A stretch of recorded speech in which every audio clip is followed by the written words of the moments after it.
আসসালামু আলাইকুম। Fintech BPO গত 2 বছর আগে কোয়ালিটি বুককিপিং ট্রেনিং এর যে যাত্রা শুরু করেছিল তার সুফল মিলতে শুরু করেছে।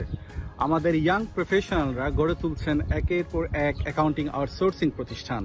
প্রয়োজন হচ্ছে আরো বেশি দক্ষ জনশক্তির। ফিনটেক বিপিও সার্ভিস তার পেশাগত দায়বদ্ধতা থেকে আয়োজন করেছে fintech service week. Accounting outsourcing এর সাথে সম্প্রতি যারা যুক্ত হয়েছেন অথবা যারা যুক্ত হতে চান তাদের যে কোনো সমস্যা নিয়ে ফিনটেক সাপোর্ট টিম আপনাদেরকে সহায়তা করবেন। ফিনটেক সাপোর্ট টিম আপনাদের সমস্যার কথা শুনবেন এবং সেই ব্যাপারে প্রয়োজনীয় পরামর্শ দেবেন। ফিনটেকের দক্ষ সাপোর্ট টিমের সাথে সরাসরি যুক্ত হওয়ার এই সুযোগ আশা করি আপনারা মিস করবেন না। ইনশাআল্লাহ আপনাদের সবার সাথে দেখা হবে ফিনটেক সার্ভিস উইকে। পুরো সপ্তাহ জুড়ে আমরা রাত 10:30 থেকে 11:30 পর্যন্ত অনলাইনে থাকব। আমাদের এই আয়োজনটি সরাসরি ফেসবুক এবং ইউটিউবে সম্প্রচারিত হবে। এছাড়া আপনারা যারা আগ্রহী তারা জুমের মাধ্যমে আমাদের সাথে যুক্ত হতে পারবেন। সবাইকে অশেষ ধন্যবাদ।